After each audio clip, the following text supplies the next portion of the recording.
سامنے کسی کی غیبت لے کر آتا ہے اسے روک دو، نہیں بھائی نہیں ذکر نہیں کرنا، بھائی میرے سامنے تذکرہ نہیں کرنا، میں یہ نہیں سن سکتا۔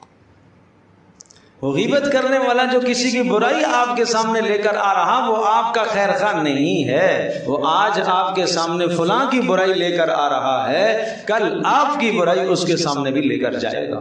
اس کا مزاج ہے، ایسے لگائی بجائی اس کا مزاج ہے، چغل خوری اس کا مزاج بن گیا۔ تو اس لیے کوئی بھی برائی آپ کے پاس لے کر آ رہا آپ اسے روک دیجیے، نہیں بھائی میرے سامنے برائی نہ کرو، میرے سامنے برائی نہ کرو، اس بات کو یہاں ہی روک دو، میں مسلمان کی برائی نہیں سننا چاہتا، میں اپنے عزیز کی برائی نہیں سننا چاہتا۔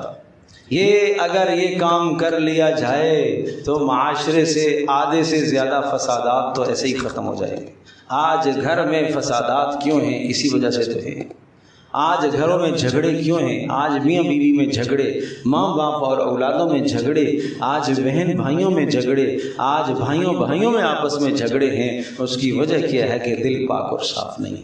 تو آئیے آج اس مجلس میں ہم نیت کرتے ہیں انشاءاللہ کہ جو مسلمان مجھ سے ناراض ہے میں آگے بڑھ کر پہل کروں گا اور اسے انشاءاللہ صلح کروں گا۔ اور نمبر 2 یہ نیت کرتا ہوں کہ صبح اس حال میں میری ہونی چاہیے کہ میرا دل تمام مسلمانوں کی جانب سے صاف ہونا چاہیے، اور شام میری اس حال میں ہونی چاہیے کہ شام کو بھی تمام مسلمانوں کی جانب سے میرا دل پاک اور صاف ہونا چاہیے۔ تو پیارے رسول صلی اللہ علیہ وسلم نے کیا ارشاد فرمایا؟ یہ میری سنت ہے۔ آپ نے فرمایا یہ میری سنت ہے کہ صبح کو اور شام کو مسلمانوں کی جانب سے دل صاف اور پاک ہو، اور جس نے میری اس سنت کو اپنایا اس نے مجھے پسند کیا، اور جس نے مجھے پسند کیا وہ جنت میں میرے ساتھ ہوگا۔ اللہ پاک مجھے بھی آپ کو ہم سب کو عمل کی توفیق عطا فرمائے۔